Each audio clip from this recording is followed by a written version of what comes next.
Welcome back to A Moment in History. I'm Seth Udinsky. Well, in our march through the annals of history, let's explore one of the most well-known figures in the Western world.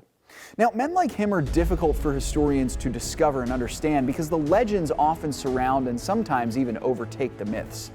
Now, that's part of the journey of history, to navigate the truth from the legends. And as you'll see on this episode, in some historical topics, this is far more difficult to accomplish than with others. So with that in mind, let's journey back nearly 1,500 years to explore a man who may very well have been the most famous king of the Middle Ages. Now, I say may very well have been quite literally because experts have questioned not only when this man lived, but if he actually lived at all. Let's navigate the shroud of the Dark Ages and explore the truth behind the legendary King Arthur of Britain. Now, we know much about the legends of Arthur, like his retrieval of the sword Excalibur from a stone, his relationship with the magician Merlin and his true love Guinevere, and his famous Knights of the Round Table. Whether the legends were true or not, the legends were most likely based on a real king who lived at the end of the Roman Empire in Britain. Now, this historical Arthur has been known by some as the first medieval king of England. If he existed, he likely reigned sometime between the 5th and 9th centuries AD, as Christianity was rapidly swallowing up the once pagan Roman and Germanic worlds. Though it is likely Arthur was a practicing Christian, his rule would have looked much more like that of a Roman-era warlord than a true king of the High Middle Ages, with his knights and magic and crusades that the storybooks tell.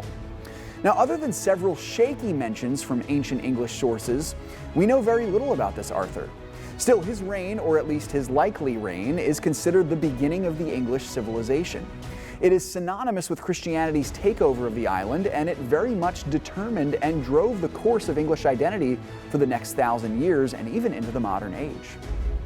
Now, what about the legends of Arthur? Well, those, like the historical man himself, are also very old, but not quite as old. They became extremely popular in England during the High Middle Ages, so about 800-900 years ago, when Christianity and the feudal system were both firmly established on the island.